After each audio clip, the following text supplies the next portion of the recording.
Hello friends, आज हम जो है कम्युनिकेशन का नेक्स्ट पार्ट करेंगे। ये जो है मैं आपको पेपर 1 करा रही हूँ एनटीए नेट एग्जाम का।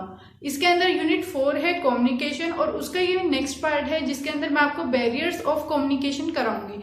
आइए अब हम स्टार्ट करते हैं बैरियर्स ऑफ कम्युनिकेशन। बैरियर का अगर हम हिंदी में मीनिंग देखें तो रुकावट, यानी कि जब भी आप बातचीत कर रहे हैं तो कुछ ऐसी चीज या ऐसी घटना की वजह से आपकी जो कम्युनिकेशन है वो क्या है, रुक जाती है, या फिर आप जब कम्युनिकेशन कर रहे हैं तो उस टाइम में कुछ ना कुछ बाधा आ जाती है, तो उसको हम क्या कहते हैं, बैरियर कहते हैं। तो हमारे बैरियर्स जो है 4 डिफरेंट कैटेगरीज के अंदर डिवाइड किए गए हैं। आइए अब हम देखते हैं। सबसे पहले आता है हमारा साइकोलॉजिकल बैरियर, यानी कि जो हमारी मेंटल एबिलिटीज की वजह से, हमारे ओपिनियन की वजह से, हमारी जो थिंकिंग है उसकी वजह से या एटीट्यूड की वजह से जो भी बैरियर क्रिएट होंगे उनको हम साइकोलॉजिकल बैरियर कहेंगे। नेक्स्ट जो बैरियर है हमारा वो है linguistic and cultural barrier. Linguistic यानी कि जो लैंग्वेज की वजह से बैरियर क्रिएट होंगे, हमारी भाषा की वजह से बैरियर क्रिएट होंगे, रुकावटें होंगी हमारे कम्युनिकेशन में। जैसे कि अभी मैं आपको हिंदी में पढ़ा रही हूँ और जो एक इंग्लिश मीडियम का ऐसा स्टूडेंट है जिसने पहले कभी हिंदी नहीं पढ़ी, यानी कि जो हमारे साउथ वाले स्टेट्स हैं उनमें हिंदी जो है सबसे कम यूज होती है, तो उन बच्चों के लिए ये एक तरीके से बैरियर है क्योंकि मैं आपको हिंदी मीडियम में पढ़ा रही हूँ। तो ये हमारा जो बैरियर होगा ये लैंग्वेज बैरियर या फिर हम इसको लिंग्विस्टिक बैरियर कहेंगे।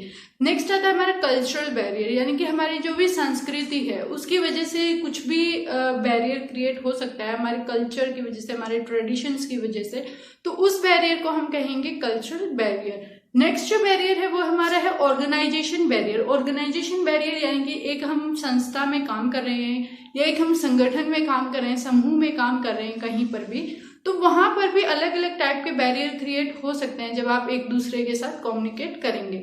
नेक्स्ट हमारा जो बैरियर आएगा वो है मैकेनिकल बैरियर। मैकेनिकल बैरियर के अंदर क्या होगा कि जब भी आप जैसे कि मैसेज आप ट्रांसफर कर रहे हैं लेकिन वो एक्चुअल में वो मैसेज आपको रिसीव ही नहीं होता किसी न किसी कारण की वजह से, या फिर आपको जो है रिसीव होता है तो वो बहुत डिले, मतलब कि लेट हो जाता है, तो एक्चुअल में जब आपको मैसेज मिलना चाहिए था वो आपको उस टाइम पर रिसीव नहीं होता है। तो ये जो बैरियर क्रिएट हुए हैं उनको हम कहेंगे मैकेनिकल बैरियर। नेक्स्ट जो हमारा टॉपिक है आज के लिए, मैं इनको जो है अलग अलग वीडियोस में आपको समझाऊंगी कि साइकोलॉजिकल बैरियर क्या है, लिंग्विस्टिक बैरियर क्या है। तो आज के वीडियो के अंदर हम ऑर्गेनाइजेशनल बैरियर के बारे में सबसे पहले डिस्कस करेंगे कि किसी भी संस्था के अंदर किस तरीके से कम्युनिकेशन के अंदर बैरियर आ सकते हैं, यानी कि जब हम बातचीत कर रहे हैं, हमारी इंफॉर्मेशन को ट्रांसफर कर रहे हैं, तो उस टाइम पर किस तरीके के बैरियर क्रिएट हो सकते हैं, क्या कारण है उनके। ऑर्गेनाइजेशन बैरियर यानी कि सबसे पहले आता है रूल्स और रेगुलेशन की वजह से। हमारी ऑर्गेनाइजेशन में डिफरेंट रूल्स होते हैं।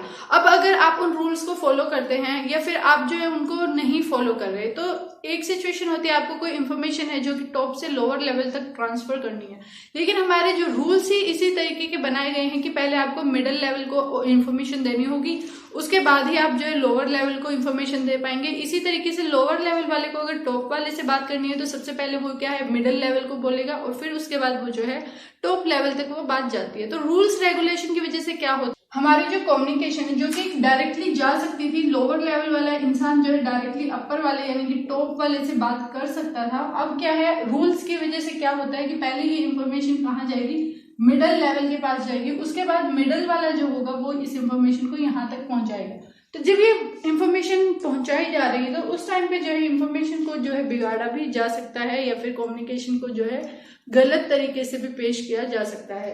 नेक्स्ट आता है हमारा ऑर्गेनाइजेशनल स्ट्रक्चर। स्ट्रक्चर में भी वही है, हमारा स्ट्रक्चर जो है मेनली क्या है, bottom level, middle level and top level. हमारा ये ऑर्गेनाइजेशन का स्ट्रक्चर होता है। जब भी कम्युनिकेशन करना होगा आपको इस स्ट्रक्चर को ध्यान में रख के करना होगा। जो टॉप वाला इंसान है उसके पास पावर होती है कि वो लोअर या मिडिल लेवल को जो है इजीली अपना जो कम्युनिकेशन या अपना मैसेज जो है पहुंचा सकता है। लेकिन अगर जो है बॉटम लेवल वाले को ऊपर की तरफ इंफॉर्मेशन देनी है, यानी कि टॉप वाले को इंफॉर्मेशन देनी होगी, तो उस टाइम पर क्या करना होगा, उसको जो है कुछ रूल्स रेगुलेशन को फॉलो करना होगा और उसके बाद पहले ये मिडिल लेवल पे और फिर ये टॉप लेवल पे इंफॉर्मेशन देगा। तो ये भी एक कारण हो सकता है कि हमारी इंफॉर्मेशन जो है गलत भी जा सकती है। नेक्स्ट होता है complexity in the structure. Complexity एक होता है फ्लेक्सिबल स्ट्रक्चर, एक होता है कॉम्प्लेक्स स्ट्रक्चर।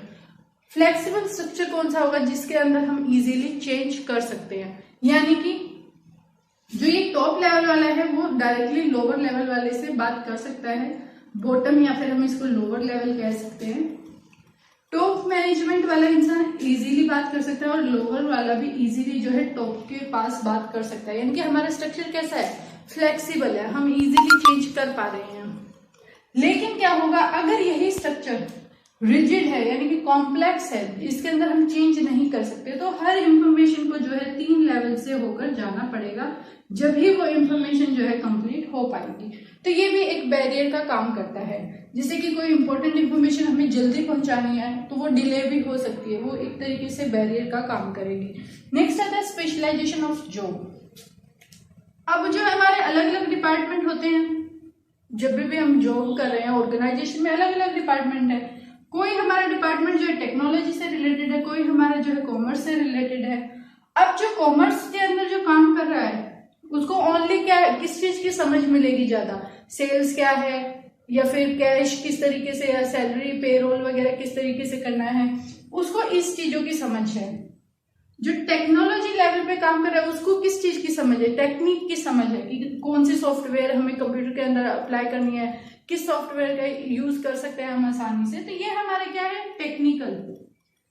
अब ये दोनों के दोनों अगर बात कर रहे हैं तो कुछ टाइम क्या हो सकता है कि कॉमर्स और जो टेक्नोलॉजिकल डिपार्टमेंट है, टेक्निक से रिलेटेड जो डिपार्टमेंट में काम कर रहे हैं, तो उनके बीच में अगर वो सहमत नहीं हो पाए, वो समझ ही नहीं पाए एक दूसरे की लैंग्वेज, तो इस वजह से भी कम्युनिकेशन के अंदर क्या है, बैरियर क्रिएट हो सकता है।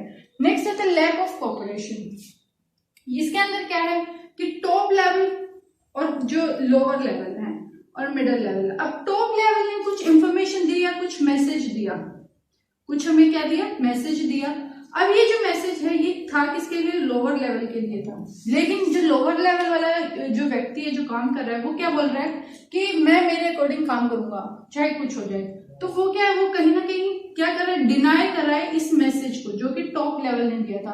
तो वो इसके साथ टॉप लेवल के साथ कोऑपरेट नहीं कर रहा है, या फिर जो टॉप लेवल है वो बॉटम लेवल के साथ कोऑपरेट नहीं करेगा। तो उस टाइम पर जो बैरियर हमारी कम्युनिकेशन में अराइज होंगे, डिसीजन मेकिंग में जो अराइज होंगे, उनको कहेंगे हम ऑर्गेनाइजेशन बैरियर। नेक्स्ट आता है हमारा पावर। जिसके पास ज्यादा पावर है वो अपनी पावर का यूज करना चाहता है, और जो लोअर लेवल है उनके पास पावर नहीं है, तो वो क्या है, उनसे डर कर ही बात कर रही है। तो ये एक फियर जो होता है वो भी एक कम्युनिकेशन के अंदर बैरियर का काम करेगा। नेक्स्ट आता है फिजिकल डिस्टेंस।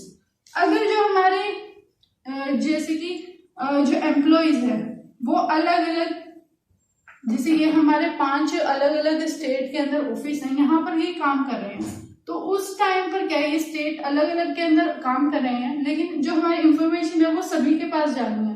तो उस टाइम पर भी कुछ ना कुछ रुकावटें क्रिएट हो सकती है जब हमारे जो एम्प्लॉय है फिजिकली दूर किसी एरिया में काम कर रहे हैं, फिजिकल डिस्टेंस ज्यादा है। तो ये हमारा था ऑर्गेनाइजेशनल बैरियर, यानी कि कम्युनिकेशन में किस तरीके से ऑर्गेनाइजेशन के अंदर बैरियर क्रिएट होते हैं, ये हमारा टॉपिक था आज का।